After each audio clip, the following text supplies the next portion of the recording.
everyone, welcome back to BizBlend Podcast. I'm your host Sana, and today we are doing something little different, listeners. We are breaking down a framework element by element, not just theoretically. We are talking about what it actually looks like to build a business using these principles. And my guest today, listeners, has developed something called the Harmony Method, which consists of six elements: awareness, commitment, mastery, service, leadership, and freedom. We'll dive deep into all of these elements in the conversation. But let me tell you, listeners, here's what makes this conversation particularly interesting. She's not just teaching this method, she has applied it to her own business, her own work in the nonprofit sector, and her own journey through more than 40 years of personal struggle and recovery. And now I'll be honest with you, listeners, I am always a little skeptical when someone presents a neat six-step framework because business is messy, life is complicated, it's unpredictable. And frameworks can sometimes oversimplify the very real challenges that people face. So, today, I want to go deep on each of these elements. I want all of us to understand what these elements mean in practice, not just in theory. And I want to have a conversation which asks the hard or meaningful questions about whether this approach is realistic for people who are dealing with actual constraints, financial pressure, competitive markets, difficult team dynamics.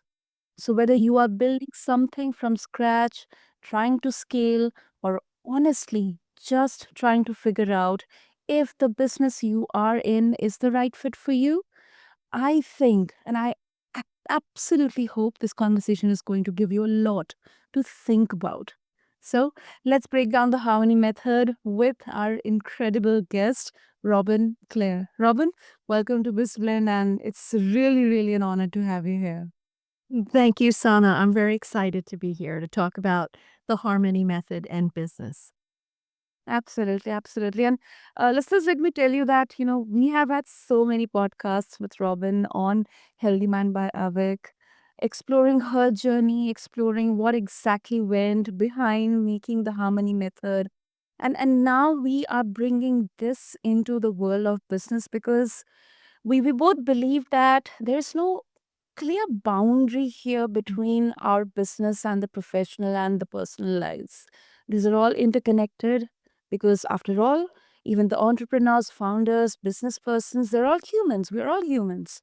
So I think we are going to have a very interesting conversation. So stay with us and let's dive deep down onto all the elements here. So let's begin with the foundation here, Robin.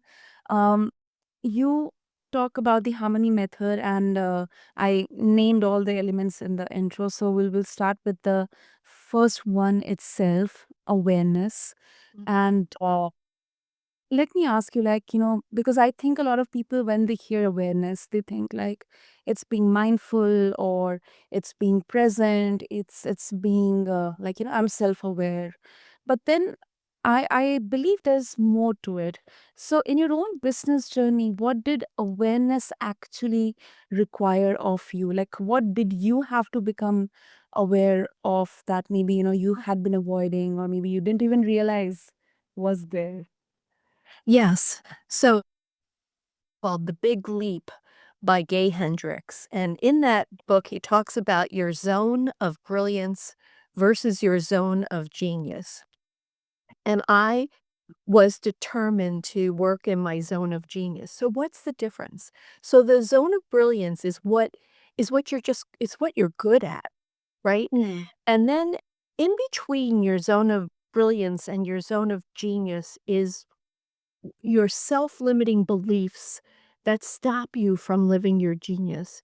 So at the same time that you're thinking about an idea or want to do a business idea, you also have to simultaneously be working on your own inner world in order to be able to find the courage and the and the tenacity and heal those messages that you might have received from your family and friends and previous bosses that maybe you're not good enough to have your own business, right?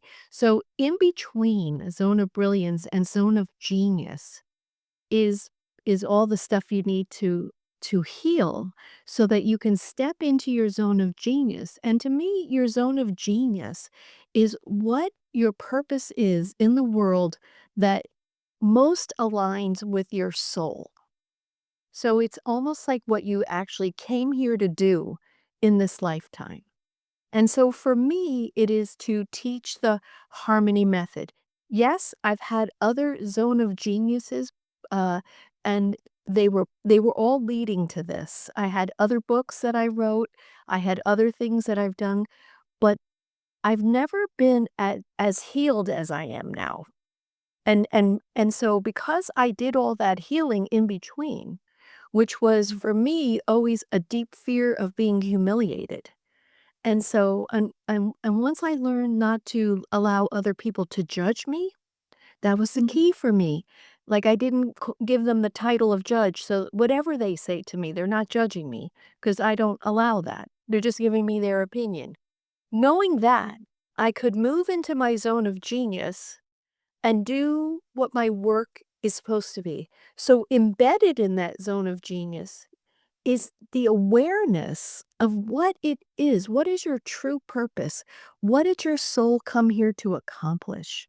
And so you have to be able to find your way into your zone of genius. Now, you could also just be an everyday person and know that you're really good at something, right? You're really wonderful or you're really excited about something.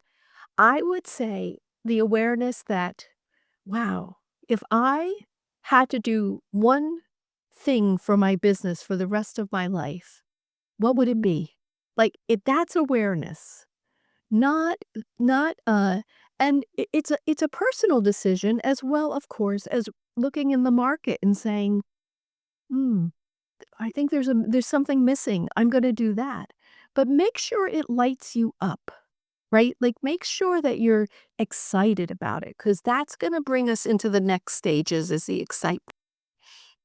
Mm. I really love that answer. Really love that answer, Robin. And I'm gonna take this, the zone of genius, the zone of brilliance here because it makes a lot of sense. Like if I look back at um not only others' lives as examples of what they have achieved and what they actually like they got out of their comfort zone. They actually tried to explore their full potential. Something in my life also. So I think that's what it makes it so relevant. I mean, if someone is hearing this for the first time, they may think, "Oh, what exactly is that?" But I think it holds so much of relevance in our day to day life. And yeah, I mean, that's a really, really brilliant take on it, Robert. I Yeah, think and, that book was extraordinarily helpful to me, and I highly recommend it to many people. super, super. Could you repeat that for all of our listeners? So that all of us can note it down. Yeah, it's called The Big Leap, Leap, and it's the name of the author is his first name is Gay, and his last name is Hendricks. Got it. Got it. I've noted it down, listeners, so you can do it as well. Gigi Hendrix. And yeah, thank you for that, Robin. And You're welcome. moving on, let's um go to the next. Let's stick to awareness first because I think this is such an important element here. Um, you know, let's say we have identified something through awareness, maybe a self limiting belief, a pattern, a misalignment, or maybe a truth about how we are operating. Um, what do you do with that awareness when it's uncomfortable? Like, for example, I was discussing this example yesterday only in another one of my podcasts, that self-awareness, it is good, but then it doesn't mean that you do not have that accountability or responsibility. I mean, let's say if I'm self-aware and I know that I have a bad temper, I tend to lose patience. I tend to become frustrated and angry when maybe somebody's criticizing me, or something is not happening in my favor, or maybe my senior or my team member, my colleague is not agreeing with me. But then it doesn't mean that, there is no room for improvement here. So, when becoming aware means realizing that you have been doing something wrong, or that you have built your business on a foundation that actually doesn't serve you, how do you move forward from that without it becoming paralyzing? Yeah. So I would say awareness is I think all of what you said is awareness, right? You're aware that maybe the way that you're approaching your business, or the way that you thought it was going to be, but it's not that. That's all wonderful awareness. So, where you might think that it's a negative awareness, it's a positive awareness, because then you're giving yourself the opportunity to shift gears and say, I don't think that's what I really thought this business was gonna be, and is that do I wanna switch gears and get back to what it was I originally decided, or do I want to accept that this is what's really needed in the world, and how do I adjust my attitude and my leadership style to do this now? Right? Mm. So all Mm. those it's still awareness, right? Whether it's you're aware of an idea, or you're inspired to start a new business, or you've started one and you're like, this isn't quite working. What's wrong? And you could also then say, wow, I think I still have work to do, because maybe I don't really value myself as much as I should. Maybe I don't have um quite the right idea. And if you were okay with it, I think it would be good to move to commitment, because commitment is an interesting one. Because commitment says to me that you're devoted to do whatever it takes to make that business successful, whatever it takes. And Mm. but then when I was preparing to chat with you, there were two other words, C words, that came into my mind. One was creation, and the Mm. other was capacity. And so creation to me is, you know, honoring the feminine aspects of your personality, and allowing the idea to really brew and understand what was that awareness that I received? Like, am I committed to trying things, doing different things, but keeping in mind that the idea is evolving through your own feminine creative nature, right? And when I say feminine, I'm not saying this is for women. What I'm saying is both men and women have both a feminine nature and a masculine nature. The feminine nature is more creative, creation, uh, teamwork, uh, helping others, and then the masculine as is like, let's get it done, let's go, let's do this. But you have to also honor that you're creating in commitment, right? You're creating the idea, and it's brewing, and it's going to take time to cook. That's another C word. But the other word is capacity. Like, do you have the capacity in your life to see this business through? Are you truly committed? Are you willing to let other things go so that you can create more commitment create more capacity to honor the commitment that you're making to this idea that you want to birth in the world? And so important, right? Because I remember when I was doing this harmony, I also have a nonprofit. And I actually literally said out loud, I don't think I have the capacity to do both. And I'm like, well, you're never going to do both, right? If you're telling the universe that you don't have the capacity, right? And I just laughed. And so what I did is I said, I'm going to do my job, my nonprofit job, Tuesday, Wednesdays, and Thursdays. I do not even think about harmony on those days when I'm working. And then on Mondays and Fridays, I do harmony, right? I go on podcasts, I talk with clients, I do different things. So I'm still working full time, but I am very clear that I can have the capacity for both because for many, many, many people, probably the majority of everybody, you can't leave your job in order to start a business. So you have to do both. So you have to build capacity in order to honor the commitment to your idea. Mm. Whatever it takes, right? You're going to do whatever it takes. Yeah, That's absolutely. that's commitment.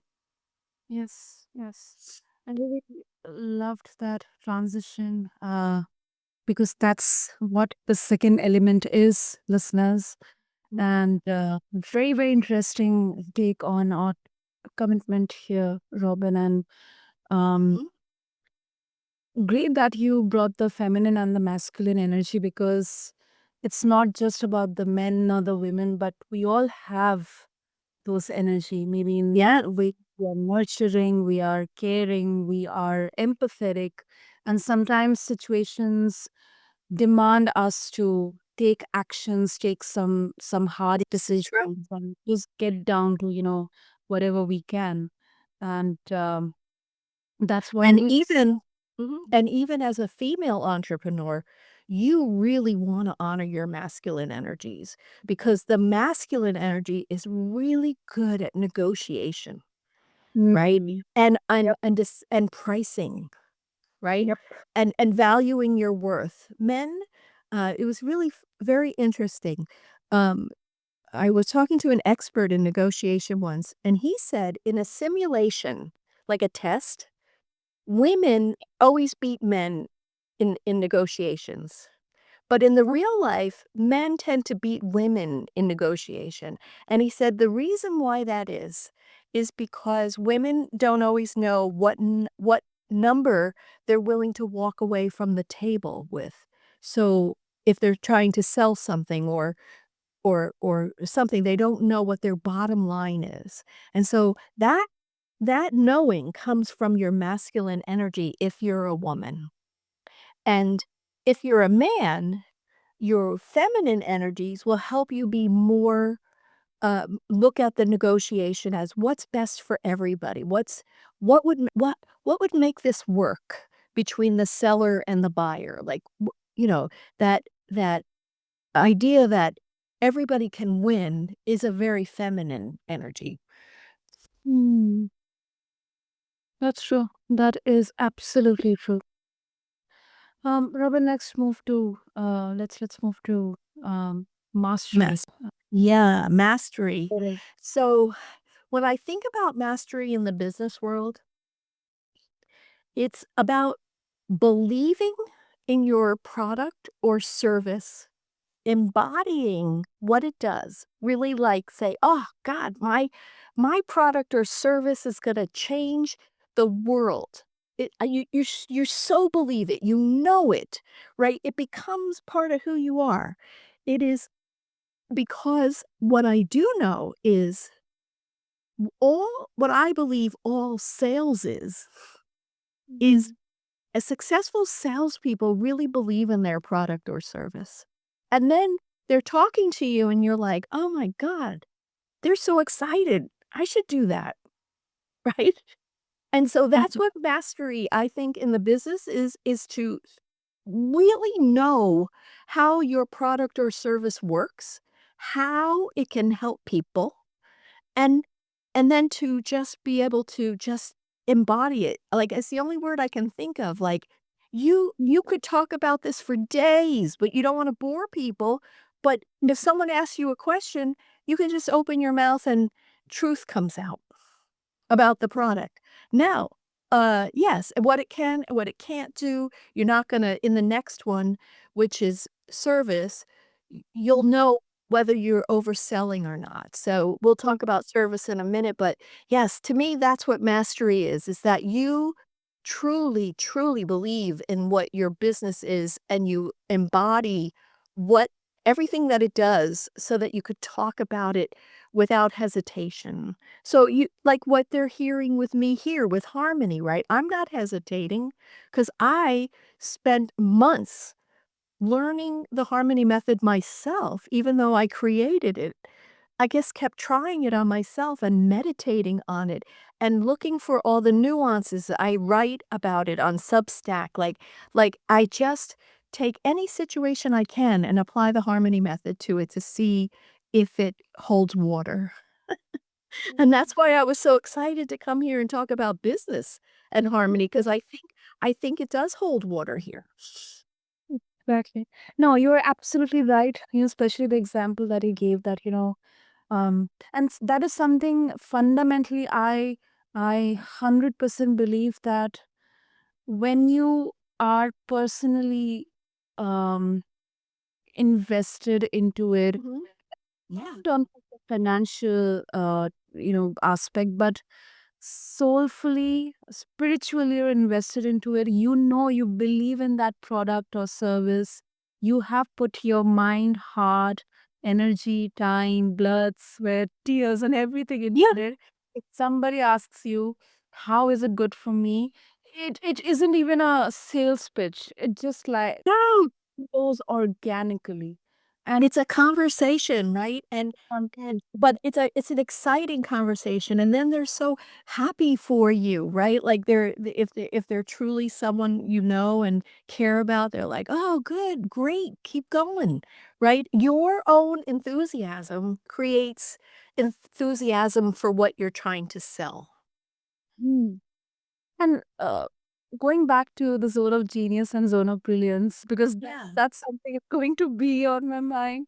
Uh, does this mastery fall into the zone of genius, Rob? Oh, for sure. Yes. Yes. If you yeah, because this is your idea, right? This is Yeah. your idea and if it is in alignment with your purpose, right? It's you're even more excited. But even if it's you're like, well, no, I want to have a cleaning service. How could that be in alignment with my purpose, right? It's still if you know that this is something that you could really grow and get in be excited about, then it's in your zone of genius. Hmm. Wow, brilliant. This is brilliant. And you mentioned about service, so I'm going to uh, focus on it in our next part of the conversation. So, you have worked extensively in the nonprofit world, Yes. where service is literally the mission. And this, I can equate or I can draw a parallel here in terms of, as a leader, let's say if I'm passionate about the work that I'm doing, then, Yeah. excuse me. So, I think the people who are working with me, my team members, my colleagues, they'll get that inspiration that this person showing up and understanding and having that intention. I mean, you leave a legacy in whatever capacity you are. It doesn't mean that you have 100 people or infinite number of people following you or trying to like the fans and everything, but at least you're leaving a legacy in here. Like, people are talking about you. They are getting inspired in whatever capacity it is. And I think that is something every um founder or a good person in the business world would actually, we talk about the Maslow's hierarchy, like some kind of self actualization they would try to achieve, that other people are also driven, inspired by them. um Yeah. Yeah.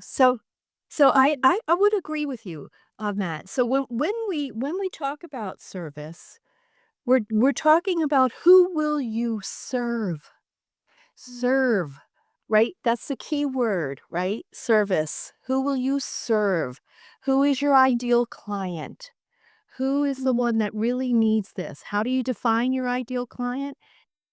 Well, in all my studies of marketing, your ideal client, if you're really jazzed about something, is typically yourself. So, Mm. what attributes do you have that you know that you could help you? Because if you're really jazzed about something and it's really soul driven, it's probably helped you, right? Yourself. And so I would say, who do you serve? How do you serve them? When will you serve them? Where will you serve them? Why are you serving them? That's service, right? If you can define all of those, then you have defined service in the harmony method, and then you will always attract in your ideal client. Mm.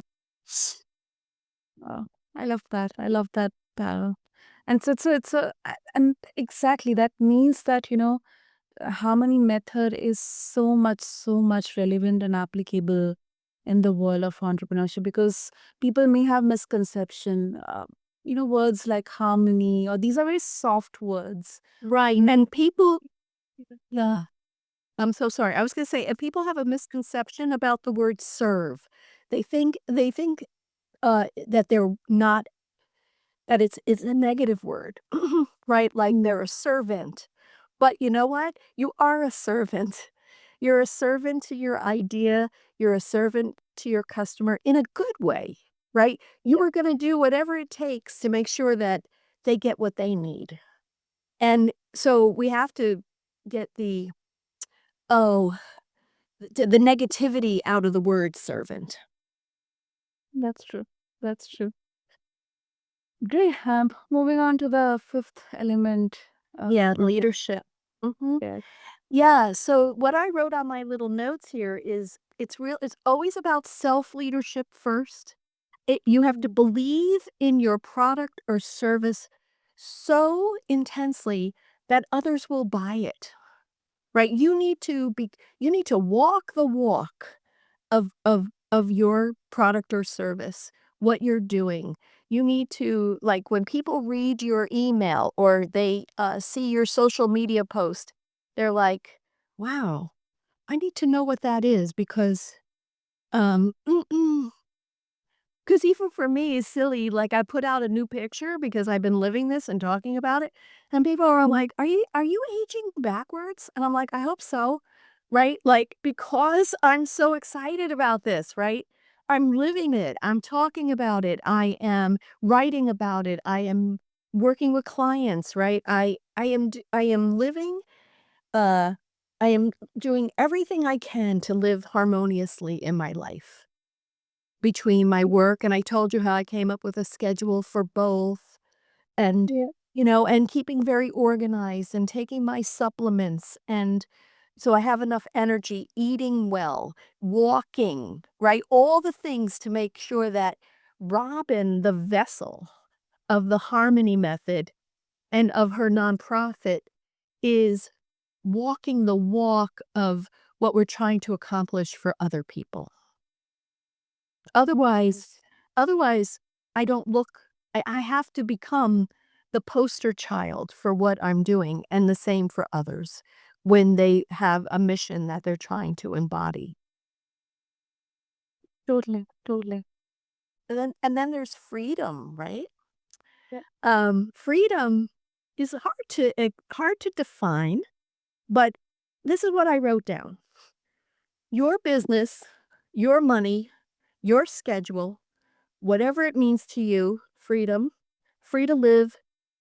Now you're doing your business and it's successful because you've learned how to price it, you've learned how to negotiate, you've embodied it, right? You've become the idea.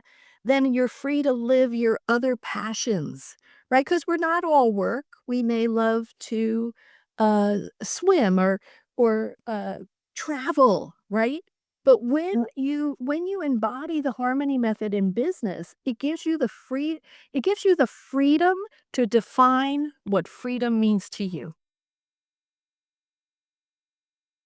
Hmm. Yeah, yeah.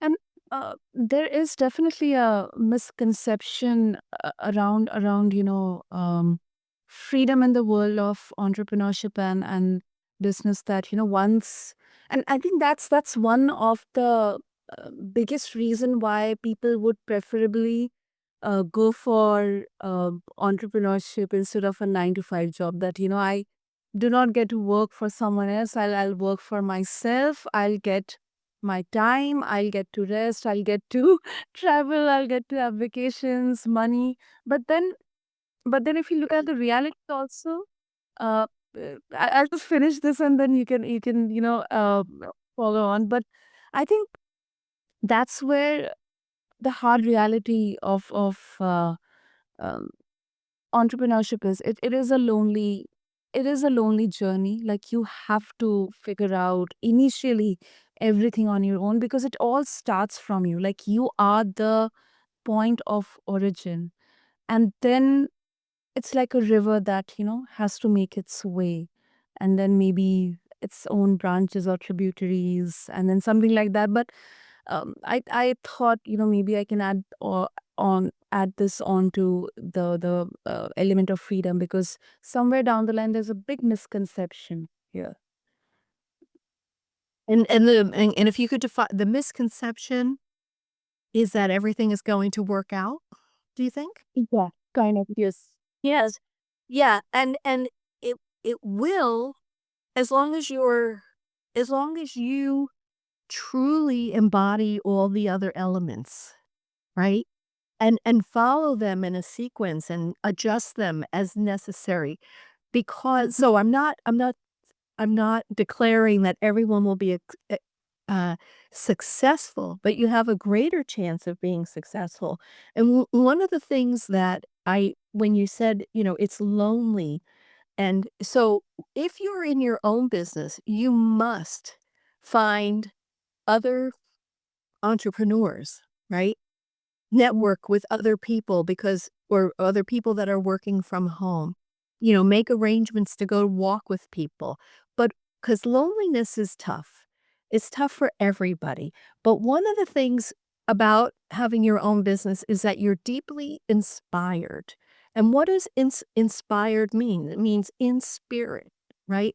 And so I would invite everybody to get quiet every day, sit down, if they don't know or care to meditate, just sit down with a journal every day so that you can hear your own intuition, and your intuition and your spirit becomes one of your workmates, right? Mm, You yeah. because it's always with you, right? And I know that since I've been in my own business, I do a lot more talking out loud than I ever did to myself. But I also feel like I'm talking to my intuition.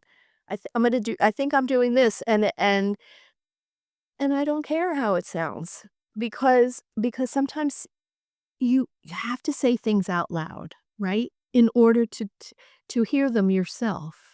So, don't allow yourself to feel isolated. Find other people that are doing their own business, or visit family member, right? Fit in, fit in journaling, fit in meditation, fit in exercise. Like, you have to go to the gym, maybe where you see other people. Um, you can't isolate yourself, or then, I don't know, you can't test out whether you're embodying it and talking about it, right? If you isolate yourself. So I think I'm sharing that you are by yourself, but you can find ways to be with others while you're doing your own business. Absolutely. Absolutely. Beautiful, beautiful. Robin, so I'm very sure our listeners will be so much now curious and eager to explore more Yeah. about methods. So if they would like to reach out to you, what is the best way? Yeah, so the best way to reach out to me is on my is Harmony with Robin, Robin.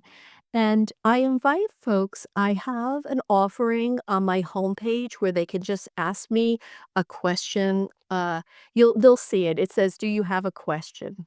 And I invite them to do that. And then there's also lots of writing on there, lots of uh, other podcasts I've been on your network that they can listen to.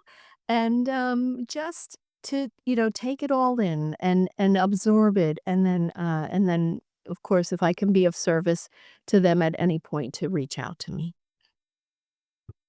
Brilliant. Listeners, as you all know, I'm going to have all the links, all the details mentioned in the show notes. So connect with Robin, find them attached, find the details attached along with this episode on whichever platform you're listening your podcast to.